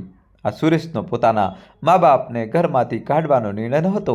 આ સુરેશનો પોતાના મા બાપની તે 2 ભૂલોને કારણે પોતાને અને પોતાની પત્નીને તે ગુંગળામણવાળા ઘરમાંથી કાઢી લેવાનો નિર્ણય હતો. બીજા દિવસે સુરેશે ગંગાનો હાથ પકડીને હોસ્પિટલમાંથી બહાર નીકળ્યો અને પોતાના તે જૂના મોટા ઘર તરફ જવાને બદલે તે સાંકડી ગળી તરફ વળી ગયો, જ્યાં તેમનું નવું નાનું પોતાનું ઘર તેમની રાહ જોઈ રહ્યું હતું. તે એક રૂમ કહેવું પણ કદાચ વધારે પડતું થશે. કસ્બાની તે સાંકડી દુર્ગંધવાળી ગલીમાં તે એક નાની કોઠરી હતી. ઈંટોની દિવાલો, જેના પર ભેજે પોતાની કાળી લીલી તસવીરો બનાવી રાખી હતી. ઉપર નળિયાની છત, જેમાંથી વરસાદમાં પાણી તો નહીં પણ સૂરજના કિરણો જરૂર છનછન કરીને આવતા હતા. એક ખૂણામાં ગંગાએ માટીના ચૂલાને ગોઠવ્યો હતો. બીજા ખૂણામાં 2-4 વાસણો અને એક ઘડો રાખ્યો હતો. અને એક તરફ એક મેલી દરી પાથરી હતી, જે હવે તેમનું બિસ્તર પણ હતી અને બેઠક પણ. ગામના તે મોટા ખુલ્લા આંગણાવાળા ઘર પછી આ કોઠરી એક પિંજરા જેવી લાગતી હતી. પણ દોસ્તો, કહે છે ને, માળાની સુંદરતા પીંછાતી નહીં, તેમાં રહેનારાના પ્રેમથી હોય છે. આમ પિંજરામાં તે આઝાદી હતી, જે તે મોટા ઘરના આંગણામાં ક્યારેય નહોતી મળી. દોસ્તો, કહાની છેલ્લા સુધી જોજો ને વિડીયો લાઇક કરી દો. ગંગા હવે પહેલાં કરતાં ઘણી સારી હતી. સુરેશે પોતાની દિવસ રાતની મજૂરીથી તેના દવા દારૂ, આયુર્વેદિક દવાઓ માટે શબ્દ અને ફળ દૂધ ખવડાવીને ફરી પોતાના પગ પર ઊભો કરી દીધી હતી. પણ તે નબળાઈ જે ટાઇફોઇડે તેના શરીરમાં છોડી હતી તે હજુ પૂરી રીતે નહોતી ગઈ. તે જોતી, દર સવારે તે પોતાના પતિને જોતી. સુરેશ, જેને પોતાની આખી જિંદગી ખેતની નરમ માટી પર હળ ચલાવ્યું હતું, હવે કસ્બાના સખત પથ્થરવાળા બજારમાં બોળો ઢોળી રહ્યો હતો. સૂરજ ઉગતા પહેલાં તે ઉઠી જતો. રાતની બચેલી ખુચેલી વાસી રોટી અને મીઠું મરચું ખાઈને તે મજૂર મંડી તરફ ચાલી જતો. તેનું શરીર જે ખેતીના કામથી ગઠાયેલું હતું, હવે આ બેહિસાબ બોજને ઉઠાવવાથી તૂટવા લાગ્યું હતું. તેની હથેળીઓમાં જ્યાં ક્યારેક હળવી મૂઠ પકડવાની નિશાન હતા, ત્યાં હવે દોરડાથી કપાવાના અને પથ્થર ઢોળવાના ઊંડા ઘા બની ગયા હતા. સાંજે જ્યારે તે થાક્યો પાક્યો, પરસેવા અને ધૂળમાં સનાયેલો પાછો પડતો, તો તેની આંખોમાં એક અજીબ થાક હતી. તે થાક શરીરનો ઓછો, મનનો વધારે હતો. તે થાક તે બેઇજ્જતીનો હતો, જે તેને દિવસ પર સહન કરવી પડતી હતી. અરે ઓ કિસાન, ચાલ બોરો ઉઠાવ, બરાબર રાખ. પાડ્યો તો એક પૈસો નહીં મળે. હલ ચલાવવું અલગ વાત છે અને બોટ ઢોળવો અલગ વાત. દમ નથી કે શું? આ શબ્દો તેના કાનોમાં પીગળેલા કાચની જેમ પડતા. તે જે ક્યારેય પોતાના ખેતરોનો માલિક હતો, આજે 2 રૂપિયા માટે શેઠોની ગાળો સાંભળી રહ્યો હતો. તે બધા પૈસા લાવીને ગંગાના હાથ પર મૂકી દેતો. આ લો, આજની કમાણી. ગંગા તે પૈસાને નહીં, પોતાના પતિના ઘાયલ હાથોને જોતી તેની આંખો ભરાઈ આવતી. તે જાણતી હતી આ બધું તેને જ કારણે થયું હતું. તેના મનમાં એક અપરાધ બોધ હતો. સાંભળો જી, એક રાતે તેણે હિંમત કરીને કહ્યું, મારાથી હવે વધારે નથી જોવાતું. તમે પાછા ગામ કેમ નથી જતા? બાપુને માફી માંગી લો. સુરેશે જે પોતાના ખભા દબાવી રહ્યો હતો, એક પળ માટે ગંગાને જોઈ. તેની આંખોમાં ગુસ્સો નહીં, એક ઊંડું દર્દ હતું. દોસ્તો, કહાની છેલ્લા સુધી જોજો. હજુ કહાની બાકી છે. વિડીયો લાઈક કરીને તમારા ભાઈ માટે દોસ્તો ચેનલ સબસ્ક્રાઈબ. માફી? તે ધીમેથી બોલ્યો. કઈ વાતની માફી? ગંગા પોતાની પત્નીનો જીવ બચાવવાની કે પોતાની મહેનતનો હક માંગવાની? નહીં ગંગા, હવે પાછી નહીં. તે ઘર હવે મારું નથી અને માફી મારે નહીં તેમને માંગવી જોઈએ. પણ આમ ક્યાં સુધી ચાલશે? ગંગા રડી પડી. હું જોઈ રહી છું, તમે તિલ કરીને સળગી રહ્યા છો. તમે બળદ ખોઈ દીધા, ખેત ખોઈ દીધા, બધું મારી જ કારણે. સુરેશ ઊભો થયો અને ગંગા પાસે બેસી ગયો. તેને પોતાની ખરબચરી હથેળીથી તેના આંસુ લૂછ્યા. તારી કારણે નહીં ગંગા, તેને કહ્યું, તારા માટે. આ બંને વાતોમાં ઘણો ફરક છે અને મેં કંઈ ખોયું નથી. મેં મેળવ્યું છે. મેં તને મેળવી છે અને પોતાને મેળવ્યો છે. તે ઘરમાં હું બસ હરિકાકાનો દીકરો હતો કે રમેશનો ભાઈ હતો. અહીંયા કોઠરીમાં હું સુરેશ છું. હું તારો પતિ છું અને આઝાદી આ મને તે 5 વીઘા જમીનથી પણ વધારે વહાલી છે. ગંગા પોતાના પતિની આંખોમાં જોઈ રહી હતી. તેને આજે અહેસાસ થયો કે તેને માત્ર એક પતિ નહીં, એક સાચો સાથી મેળવ્યો છે. બીજા દિવસથી ગંગાએ પણ નિર્ણય કરી લીધો. તે હવે માત્ર સુરેશ પર બોજ બનીને નહીં રહે. તેનામાં હજી પણ નબળાઈ હતી, પણ તે ઘરમાં બેઠા બેઠા કંઈક તો કરી શકતી હતી. તેને પાસેની પરચુરણની દુકાનમાંથી સોય દોરો અને કેટલાક કપડાં ઉધાર લીધા. તે મજૂર મંડી પાસે, જ્યાં સ્ત્રીઓ સિલાઈનું કામ કરતી હતી, જઈને બેસી ગઈ. તે લોકોના ફાટેલા જૂના કપડાં રફુ કરવા લાગી. સાંજે જ્યારે સુરેશ પાછો ફર્યો તો તેને જોયું ગંગા ચૂલા પર રોટી શેકી રહી હતી અને તેની પાસે લોટની એક નાની થેલી અને થોડાક બટાકા પડ્યા હતા. આ ક્યાંથી આવ્યું ગંગા? સુરેશે હેરાનીથી પૂછ્યું. ગંગા હસી. તેને પોતાના હાથ આગળ કર્યા. તેની આંગળીઓમાં સોય ચૂંટવાના તાજા નિશાન હતા. આજની કમાણી છે. સુરેશે પોતાની પત્નીના તે ઘાયલ હાથોને જોયા અને પછી તેને પોતાની કમાણીના 20 કાઢ્યા અને ગંગાની કમાણીના તે 5ની પાસે મૂકી દીધા. તે નાની કોઠરીમાં તે 25 કોઈ ખજાનાથી ઓછા નહોતા. તે તેમની સાંજી મહેનત, તેમના પ્રેમ અને તેમની આઝાદીનો પુરાવો હતા. તે બંને એકબીજાને જોઈને હસ્યા. તે ગરીબ જરૂર હતા, પણ આજે તે એક હતા. એક ગૃહસ્થ હતા અને બીજી તરફ ગામમાં તે મોટા સૂના ઘરમાં સમય જાણે થંભી ગયો હતો. સુરેશના ગયા પછી તે ઘરનો આત્મા જ નીકળી ગયો હતો. સવાર હવે ઘંટીના અવાજથી નહોતી થતી. જાનવરોના વાડામાં બાંધેલી ગાય ભેંસ રંભાતી રહેતી, પણ તેમને સમયસર ચારો પાણી આપનારું કોઈ નહોતું. પાર્વતી, જેમની સવાર હુક્કો ગુગડાવાથી થતી હતી, હવે લથડતા ઉઠતી. તે કોઈક રીતે જાનવરોને ખોલતી, થોડો ઘણો ચારો નાખતી, પણ તેમનાથી આ બધું સંભળાઈ નહોતું રહ્યું. વાડામાં ગાયના ગોબરનો ઢગલો થવા લાગ્યો હતો. આંગણામાં ઝાડુ લાગે. હપ્તાઓ વીતી ગયા હતા અને હરિકાકા તેમનું તો જાણે બધું લૂંટાઈ ગયું હતું. પહેલાં 2-4 દિવસ તો તે આ જ ઘમંડમાં રહ્યા કે સુરેશ જશે ક્યાં, ગસડાતો પાછો આવશે. પણ જ્યારે હપ્તો વીતી ગયો અને સુરેશ પાછો ન ફર્યો તો તેમનો ઘમંડ પીગળવા લાગ્યો. હવે તેમને ઇજ્જતની ચિંતા સતાવા લાગી. ગામવાળા પૂછવા લાગ્યા હતા, કેમ કાકા, સુરેશ ન દેખાયો? બલદ પણ નથી દેખાતા? હરિકાકા બધાને તે જ જૂઠ બોલતા રહ્યા. તે પોતાની સાસરી ગયો છે. પણ જૂઠના પગ વધારે લાંબા નથી હોતા. જલ્દી જ કસ્બાના પશુ બજારમાંથી સમાચાર ગામ સુધી પહોંચી ગયા કે હરિકાકાના હીરા મોતી તે નાયાબ જોડી હવે કોઈ બીજાના હળમાં જોતરાઈ રહી છે. દોસ્તો, કહાની છેલ્લા સુધી જોજો અને વિડીયો લાઈક કરી ચેનલ સબસ્ક્રાઈબ કરી દો. નવો ટ્વિસ્ટ આવશે. આ સાંભળતા જ હરિકાકા પર જાણે વીજળી પડી. તે છાતી ફૂટીને રડી પડ્યા. તેને વીંચી દીધા? મારા બળદ વીંચી દીધા? મારું માન, મારી ઇજ્જત બધું માટીમાં મિલાવી દીધું. બૂમા ન પાડશો. પાર્વતીએ, જે હવે શાંત અને કડવી થઈ ગઈ હતી, કહ્યું, તમારા બળદ નહીં, તેના બળદ હતા. તેને પોતાની મહેનતથી ઊભા કર્યા હતા. અને તમારી ઇજ્જત? તે તો તે જ દિવસે ચાલી ગઈ હતી જે દિવસે તમે તમારા દીકરાની મહેનતને ફ્રીજને બદલે તોલી દીધી હતી. પતિ પત્નીમાં હવે વાત નહોતી થતી, બસ ઝઘડા થતા હતા. બંને એકબીજાને કોસતા રહેતા. ખેત બંજાર પડવા લાગ્યા હતા. પાક પાકવા આવી રહ્યો હતો, પણ લણણી કોણ કરે? હરિકાકાએ હિંમત કરી. તે પોતે પાવડો લઈને ખેત પર ગયા, પણ જે શરીરને વર્ષોથી માત્ર હુકમ આપવાની આદત હતી તે અડધા કલાકમાં જ હંપી ગયું. તેમણે મજૂર લગાવવાનું વિચાર્યું, પણ ગામમાં વાત ફેલાઈ ચૂકી હતી. કોઈ પણ મજૂર તેમને ત્યાં કામ કરવા તૈયાર નહોતો. એકબીજે મળ્યા તેમણે સુરેશની ગેરહાજરીનો ફાયદો ઉઠાવીને એટલી મજૂરી માંગી કે હરિકાકાનું માથું ચકરાઈ ગયું. ઘરનું અનાજ ખતમ થવા લાગ્યું. પાર્વતીએ તિજોરીની ચાવી માંગી. કંઈક પૈસા આપો તો બજારમાંથી લોટ દાળ લઈ આવું. હરિકાકાએ ધ્રુજતા હાથે તિજોરી ખોલી. તે તિજોરી જેને તે પોતાની સલ્તનત સમજતા હતા આજે ખાલી થવા લાગી હતી. રમેશને મોકલેલા પૈસા અને તેના પછી આ સન્નાટો. જે પૈસા હતા તે કેટલી વાર ચાલતા. એક સાંજે પાર્વતી ખાવાનું બનાવી રહી હતી, પણ તેમનું ધ્યાન ક્યાંક બીજે હતું. તેમને ગંગાની યાદ આવી રહી હતી. તે કેવી રીતે એક અવાજ પર દોડી આવતી હતી, કેવી રીતે તેમના પગ દબાવતી હતી, કેવી રીતે ઘરને સાફ રાખતી હતી. આજે પાર્વતીને પોતાની બીજી ભૂલનો અહેસાસ થઈ રહ્યો હતો. તે સમજી રહી હતી કે તેમણે વહુ નહીં, એક દીકરી ખોઈ દીધી હતી. એક એવી દીકરી જેની તેમણે ક્યારેય કદર ન કરી. આજ વિચારતા વિચારતા તેમનો હાથ સળગતા તવા પર પડી ગયો. તે ચીસ પાડી ઉઠી. હરિકાકા દોડી આવ્યા. પાર્વતીનો હાથ ખરાબ રીતે બળી ગયો હતો. તે રાત્રે હરિકાકાએ પોતાની પત્નીના હાથ પર મલમ લગાવ્યો. બંને વૃદ્ધ વૃદ્ધા એકબીજાને જોતા રહ્યા. તેમની આંખોમાં ગુસ્સો નહીં, માત્ર બેબસી હતી. હવે શું થશે? પાર્વતીએ રડતા પૂછ્યું. આપણે તો ભૂખ્યા મરી જઈશું. તે સુરેશ તે આપણને ક્યારેય માફ નહીં કરે. હરિકાકાનો ઘમંડ આજે પૂરી રીતે તૂટી ચૂક્યો હતો. તે સમજી ગયા હતા કે તે હારી ગયા છે. નહીં, તેમણે નિર્ણય કર્યો, હું રમેશને બોલાવીશ. તે મારો મોટો દીકરો છે, તે ઓફિસર છે, તે બધું સંભાળી લેશે. તે આપણને આ મુસીબતમાંથી બહાર કાઢશે. તેમણે વિચાર્યું કે જે હીરાને તેમને આટલા લાડ પ્રેમથી ઉછેર્યો હતો આજે તે જ તેમના કામ આવશે. બીજા દિવસે હરિકાકાએ ગામના મુનિમ પાસે એક પત્ર લખાવ્યો. પત્રમાં તેમણે પૂરી વાત નહોતી લખી. તેમણે આ નહોતું જણાવ્યું કે તેમણે સુરેશને ઘરમાંથી કાઢ્યો હતો. તેમણે બસ લખ્યું, બેટા રમેશ, ઘરમાં બધું ઠીક નથી. સુરેશ અને તેની બહુ અમને છોડીને ચાલ્યા ગયા છે.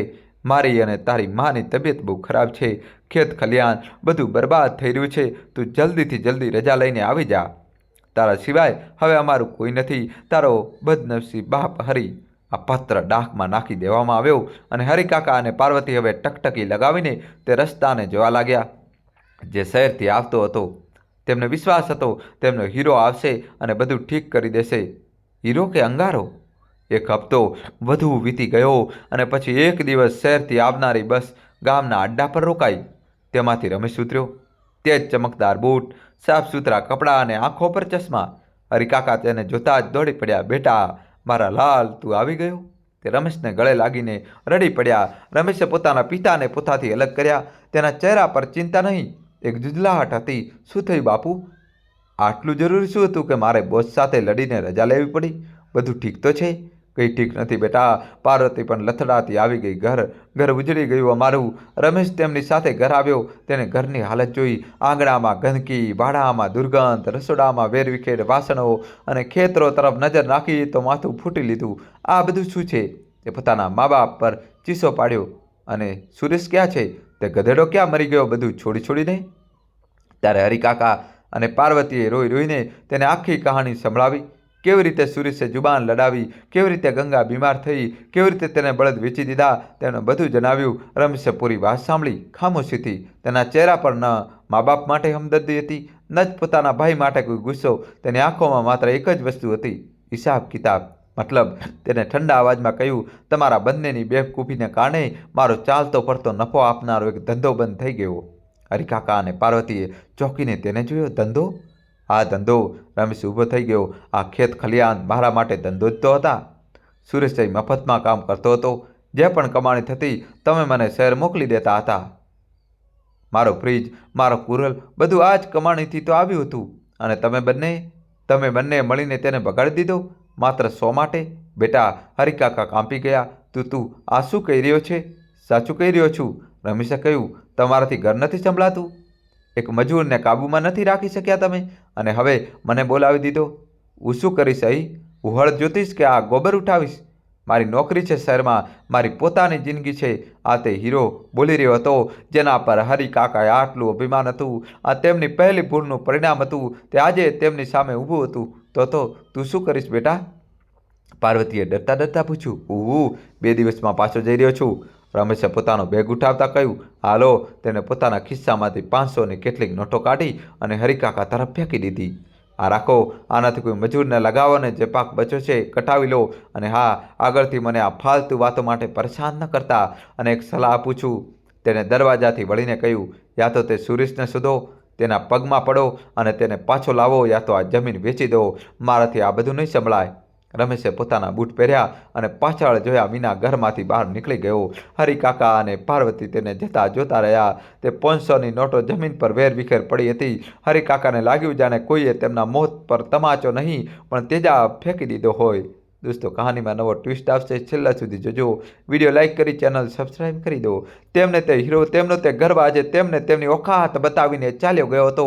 તેમને આજે પહેલીવાર પોતાની જિંદગીમાં પહેલીવાર સુરેશની યાદ આવી, તે પથ્થરની યાદ આવી જેને તે હંમેશા ઠુકરાવતા રહ્યા. તેમને અહેસાસ થયો કે સુરેશ તો માત્ર બળદ વેચ્યા હતા, પણ રમેશ તો આજે પોતાના મા બાપને જ વેચીને ચાલ્યો ગયો હતો. તે દમ દઈને જમીન પર બેસી ગયા. તેમની પાસે હવે ન હીરો હતો અને ન પથ્થર. તેમની પાસે બસ બે વૃદ્ધ બેબસ શરીર હતા અને તેમની બે ભૂલોનું તે ભયાનક પરિણામ જે હવે તેમને પોતાની બાકીની જિંદગી ભોગવવાનું હતું. તે 500ની નોટો તે જમીન પર કોઈ રદ્દી કાગળની જેમ વેરવિખેર પડી હતી. અને હરિકાકા અને પાર્વતીને તો નોટોને એમ જોઈ રહ્યા હતા જાણે તે નોટો નહીં પણ તેમના પોતાના હીરા દીકરાના ફેંકેલા અંગારા હોય. પાપની સજા. રમેશના ગયા પછી તે ઘરમાં જે સન્નાટો પ્રસર્યો તે કોઈની મોતના માતમથી પણ વધારે ભયાનક હતો. તે ઘર જે ક્યારેક હરિકાકાની શાન થયા કરતું હતું હવે તેમને ખાવા દોડી રહ્યું હતું. તેની ઊંચી દિવાલો, તેનું મોટું આંગણું બધું એક કેદખાનું બની ગયું હતું. હરિકાકાને તો નોટ ન ઉઠાવી. તે ત્યાં જ બેઠા રહ્યા કલાકો, કદાચ આખો દિવસ. સૂરજ ડૂબ્યો, અંધારું થયું, પણ ન તો ઉઠ્યા ન પાર્વતીએ દીવો સળગાવ્યો. તે ઘમંડ, તે અહંકાર, તે દીકરો છે, ઓફિસર છે, વૃદ્ધાવસ્થામાં સારો બનશે, તે ઘમંડ આજે કાચની જેમ તૂટ્યો નહોતો, તે ધૂળ બનીને ઉડી ગયો હતો. પાર્વતીની આંખોમાંથી હવે આંસુ પણ સુકાઈ ગયા હતા. તેમને હવે રડવું નહીં. એક અજીબ ઠંડક, એક ખાલીપણું મહેસૂસ થઈ રહ્યું હતું. તેમને આજે સુરેશની યાદ નહોતી આવી રહી, નહીં તેમને આજે ગંગાની યાદ આવી રહી હતી. તે છોકરી જેને તે કામચોરીના મહેણા મારતી હતી, તે છોકરી જે તીવ્ર તાવમાં તપી રહી હતી અને તે તેને નાટક સમજતી હતી. તેમને યાદ આવ્યું કે કેવી રીતે તે ગંગાના હાથની બનેલી રોટી ખાતી હતી, કેવી રીતે તે તેમના એક ઈશારા પર પાણીનો લોટો લઈને દોડી આવતી હતી. આપણે પાપ કર્યું છે. પાર્વતીએ અંધારામાં ગુંગળાતા અવાજમાં કહ્યું. આપણે બહુ નહીં, દેવીનું નિરાદર કર્યું છે અને જે આજે થયું છે તે આપણા પાપોની સજા છે. હરિકાકાએ કોઈ જવાબ ન આપ્યો. તે બસ તે અંધારાને ઘૂરતા રહ્યા. તેમને આજે પહેલીવાર અહેસાસ થયો કે તેમની પહેલી ભૂલ શું હતી. તેમની પહેલી ભૂલ ભેદભાવ નહોતી. તેમની પહેલી ભૂલ અંધાપો હતી. તે હીરા અને પથ્થરમાં ફરક જ ન કરી શક્યા. તે દીકરાને પૂછતા રહ્યા જે માત્ર તેમનાથી લેવાનું જાણતો હતો અને તે દીકરાને ઠુકરાવતા રહ્યા જે માત્ર આપવાનું જાણતો હતો. અને તેમની બીજી ભૂલ તે અધિકાર નહોતો, તે અત્યાચાર હતો. તેમણે પોતાના દીકરા અને વહુની જિંદગીને, તેમની નાની નાની ખુશીઓને પોતાના ખોટા હક નીચે કચડી નાખી હતી. બીજી સવારે ગામમાં સમાચાર આગની જેમ ફેલાઈ ગયા કે રમેશબાબુ આવ્યા હતા અને પોતાના મા બાપ પર ચીસો પાડીને પૈસા ફેંકીને પાછા ચાલ્યા ગયા. હવે હરિકાકાની રહીશે ઇજ્જત પણ માટીમાં મળી ગઈ હતી. જે લોકોની સામે તે છાતી પહોળી કરીને ફરતા હતા તે જ લોકો હવે તેમના પર થૂકી રહ્યા હતા. જોયું? મોટો ગુમાન હતો ને. શહેરવાળા દીકરા પર કહેતા હતા, મારો દીકરો ઓફિસર છે. અરે, તે તો પોતાના બાપનો પણ ન રહ્યો. બધું કર્મોનો ખેલ છે. જેવું વાવ્યું હતું તેવું લણી લીધું. આ વાતો હરિકાકા અને પાર્વતીના કાનોમાં પડતી તો એવું લાગતું જાણે કોઈ તેમના જખમો પર મીઠું છાંટી રહ્યું હોય. ઘરમાં અનાજના દાણા ખતમ થવા લાગ્યા હતા. ખેત બંજર પડ્યા હતા. જાનવર જે બચેલા ખૂચેલા હતા તે પણ ભૂખ તરસથી તડપી રહ્યા હતા. એક દિવસ પાર્વતીએ જોયું તેમની સૌથી વાલી ગાયે ખૂંટે પર દમ તોડી દીધો હતો. બસ તે દિવસ હતો જ્યારે બંને પતિ પત્ની તૂટીને રડ્યા. તે જાનવર માટે નહીં, પોતાની કિસ્મત પર રડ્યા. હવે નથી રહેવાતું. હરિકાકાએ કહ્યું, આ ઘરમાં ઘૂંટાઈને મરવા કરતાં સારું છે કે આપણે સુરેશને શોધીએ. ક્યાં? પાર્વતીએ બેજાન આંખોથી પૂછ્યું. ક્યાં શોધીશું તેને? આપણને શું ખબર તે જીવતો પણ છે કે નહીં? તે જીવતો છે, હરિકાકાએ કહ્યું, અને આપણે તેની પાસે જ જવું પડશે. આપણે તેની માફી માંગવી પડશે. આ શબ્દો કહેતા હરિકાકાની જીભ લથડાઈ ગઈ.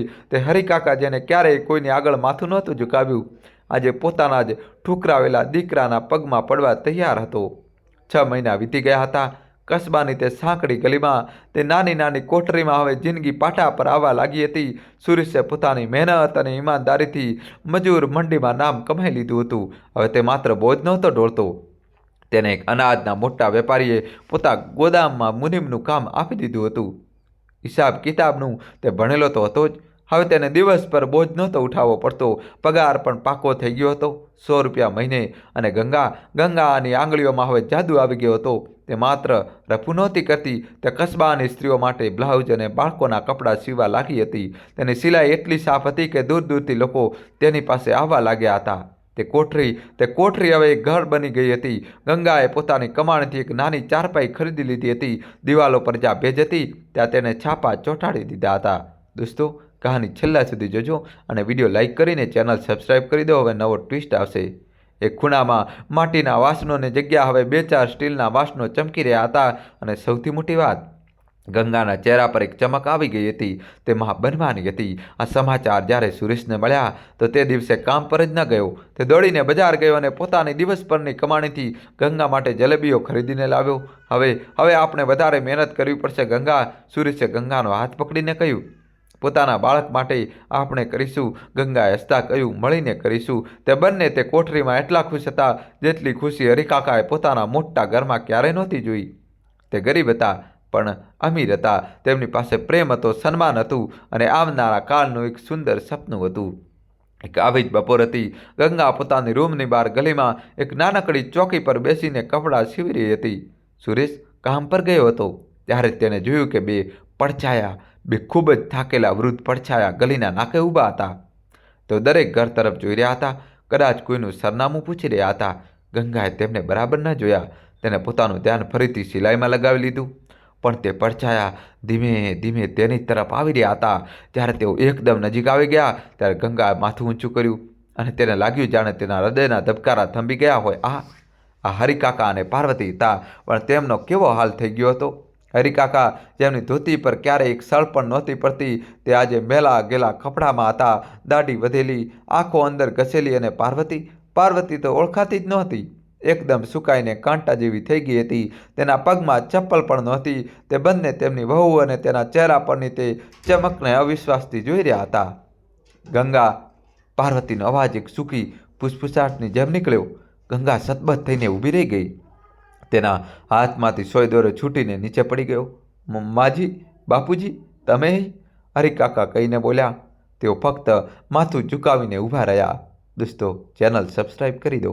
પાર્વતી જે ક્યારેય ગંગાને જમીન પર બેસવા નહોતી કહેતી, તે દોડી અને ગંગાના પગમાં પડી ગઈ. ગંગા, મારી બાળકી, મને માફ કરી દે, મને માફ કરી દે. તે ગંગાના પગ પકડીને રડવા લાગી. અમે પાપ કર્યું છે. અમે તારા ગુનેગાર છીએ. માજી, આ શું કરી રહ્યા છો?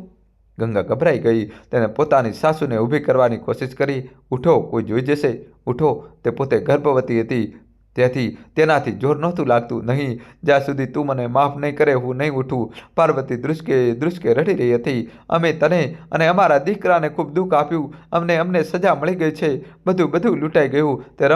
તે પણ અમને છોડીને જતો રહ્યો. ઘર વેચાઈ ગયું. ખેતરો વેચાઈ ગયા. અમે રસ્તા પર આવી ગયા છીએ. આ સાંભળતા જ ગંગાનું હૃદય ધ્રુજી ઉઠ્યું. ઘર વેચાઈ ગયું? ત્યારે સાંજે કામ પરથી પાછા ફરતા સુરેશે આ દ્રશ્ય જોયું. તેણે જોયું કે તેની માતા તેની પત્નીના પગમાં પડી છે અને તેના પિતા જે ક્યારેક સિંહની જેમ ગર્જના કરતા હતા, તે આજે એક ભીના કૂતરાની જેમ માથું ઝુકાવીને ઊભા છે. સુરેશના પગ ત્યાં જ જામી ગયા. 6 મહિનામાં તેને ઘણું બધું ભૂલાવી દીધું હતું. તે ગુસ્સો, તે નફરત, બધું મજૂરીના પરસેવામાં ધોવાઈ ગયું હતું. પણ આજે પોતાના માતા પિતાને આ હાલતમાં જોઈને તેના દિલમાં નફરત નહીં, દયા નહીં, પણ એક વિચિત્ર સુનકાર છવાઈ ગયો હતો. બાપુ! તેને ધીમેથી અવાજ આપ્યો. હરિકાકાએ ધ્રુજતા માથું ઊંચું કર્યું. પોતાના દીકરાને જોયો. તે સુરેશ, પણ હવે આ તે સુરેશ ન હતો. તેની આંખોમાં ડર હતો, ન સન્માન. તેની આંખોમાં માત્ર ખામોશી હતી. હરિકાકા પોતાને રોકી ન શક્યા. તેઓ પણ દોડ્યા અને પોતાના દીકરાના પગ પર પડી ગયા. બેટા સુરેશ, મને માફ કરી દે. મારા લાલ, મારાથી ભૂલ થઈ ગઈ. મેં હીરા અને પથ્થર સમજ્યો. મને મારી ભૂલની સજા મળી ગઈ છે. સુરેશે પોતાના બાપને પોતાના પગ પર પડેલા જોયા. આ તે ક્ષણ હતી દોસ્તો, જેના વિશે આ વાર્તાની શરૂઆત થઈ હતી. તે 2 ભૂલો, ભેદભાવ અને અંધો અધિકાર. આજે તે 2 ભૂલો કરનારા પોતાના સંતાનના પગમાં પડ્યા હતા. સુરેશે શું કર્યું? શું તેને જ કર્યું જે તેના માતા પિતાએ કર્યું હતું? શું તેણે તેમને ધક્કા મારીને ભગાડી દીધા? શું તેને કહ્યું કે જાઓ, હવે મારા જીવનમાં તમારા માટે કોઈ જગ્યા નથી? નહીં, તે સુરેશ હતો, તે પથ્થર હતો. પણ તે પથ્થર તે નીવનો પથ્થર હતો. તે તોડવું નહીં પણ જોડવું જાણતો હતો. તેણે ઝૂકીને પોતાના બાપના ખભા પકડ્યા. ઉઠો બાપુ, તમે મારા બાપ છો, પગમાં પડીને મને પાપી ન બનાવો. તેણે પોતાની માને ઊભી કરી. ઉઠો માં. તેણે ગંગા તરફ જોયું. ગંગાની આંખોમાં આંસુ હતા. સુરેશે ઊંડો શ્વાસ લીધો. અંદર આવો. તેણે પોતાની તે નાનકડી ઓરડી તરફ ઇશારો કર્યો. બહાર તમાશો શા માટે ઊભો કરવો? તે બંને વૃદ્ધ શરીર લથડતા પડતા તે ઓરડીમાં દાખલ થયા. તે ઓરડી જે તેમના ઘરના એક રૂમ જેટલી પણ મોટી નહોતી. તેમણે જોયું કે ઓરડી સાફ સુથરી હતી. એક તરફ ચૂલો, એક તરફ ખાટલો. પાણી પીઓ. સુરેશે ગળામાંથી પાણી કાઢીને આપ્યું. બંને ધ્રુજતા હાથે પાણી પીધું. દોસ્તો, વિડીયો લાઈક કરી ચેનલ સબસ્ક્રાઈબ કરી દો તમારા ભાઈ માટે જલ્દીથી. સુરેશ, હરિકાકાએ હિંમત કરીને કહ્યું, બેટા, અમારી પાસે હવે કંઈ નથી બચ્યું. ગામનું ઘર નીલામ થઈ ગયું. રમેશ, મને કંઈ નથી સાંભળવું બાપુ. સુરેશે તેમની વચ્ચે જ રોકી દીધા. હું બધું જાણું છું. તેનો અવાજ શાંત હતો, પણ તે શાંતિમાં એક નિર્ણય હતો. તમે બંને મારી સાથે અને મારી પત્ની સાથે જે કર્યું તેને હું ક્યારેય ભૂલી નથી શકતો. તમે મને દીકરો નહીં, મજૂર સમજો અને મારી પત્નીને વહુ નહીં, નોકરાણી.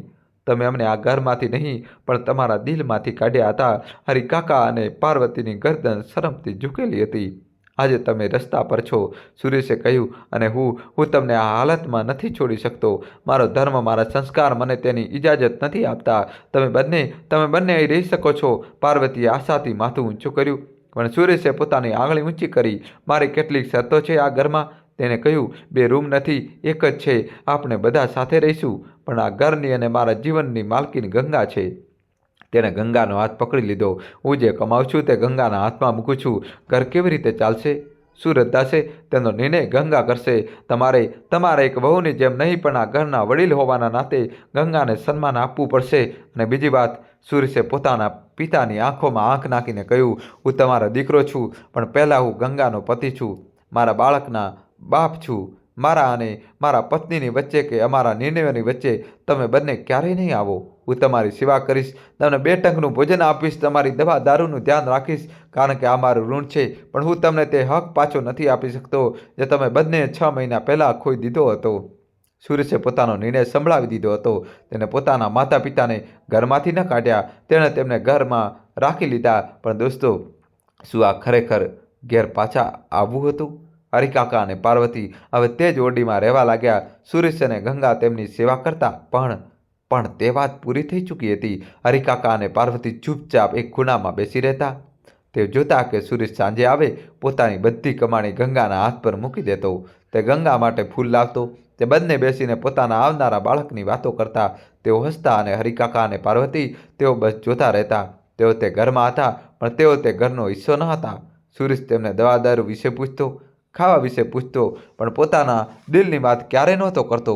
તે બંને પોતાની સંતાનના ઘરમાં અજાણ્યા બનીને રહી ગયા હતા. દોસ્તો, વિડીયો લાઈક કરી દો. તેમણે પોતાના દીકરાને શારીરિક રીતે ઘરમાંથી કાઢ્યો હતો, પણ સુરેશે તેમને પોતાની દુનિયામાંથી, પોતાની ખુશીઓમાંથી, પોતાના દિલની ઘરમાંથી હંમેશા માટે કાઢી મૂક્યા હતા. દોસ્તો, આ વાર્તા આજે પૂરી થાય છે, પણ એક સવાલ છોડી જાય છે. શું સુરેશે સાચું કર્યું? શું માતા પિતા જ્યારે તે 2 ભયાનક ભૂલો કરે તો તેમને આ જ સજા મળવી જોઈએ? શું સંતાનનું દિલ એટલું કઠોર હોઈ શકે છે કે તે પોતાના માતા પિતાને માફ તો કરી દે, પણ તેમને પાછા પોતાના જીવનમાં ક્યારેય સામેલ ન કરે? ઘરથી કાઢી મૂકવું શું હોય છે, શરીરથી કે મનથી? તમે આ વિશે શું વિચારો છો? આ વાર્તાએ તમારા દિલને સ્પર્શ કર્યો? શું હરિકાકાએ અને પાર્વતીએ તેમના ગુનાઓની સાચી સજા મળી, કે સુરેશને તેમને પૂરી રીતે માફ કરી દેવા જોઈતા હતા? તમારો આના પર શું અભિપ્રાય છે તે જાણવા માટે હું રાહ જોઈશ. જો આ વાર્તા અને સત્ય તમારા દિલ સુધી પહોંચ્યું હોય તો આ વિડીયોને લાઈક જરૂર કરજો. અને દોસ્તો, તમે કયા ગામ, કયા શહેરથી આ સ્ટોરી જોઈ રહ્યા છો? તમારા ગામનું નામ, શહેરનું નામ કોમેન્ટમાં અમને જણાવવું જ પડશે. અથવા કોમેન્ટમાં દોસ્તો જય શ્રી કૃષ્ણ લખી દો. જલ્દી તમારા ભાઈ માટે દોસ્તો કોમેન્ટમાં જય શ્રી કૃષ્ણ લખવું જ પડશે.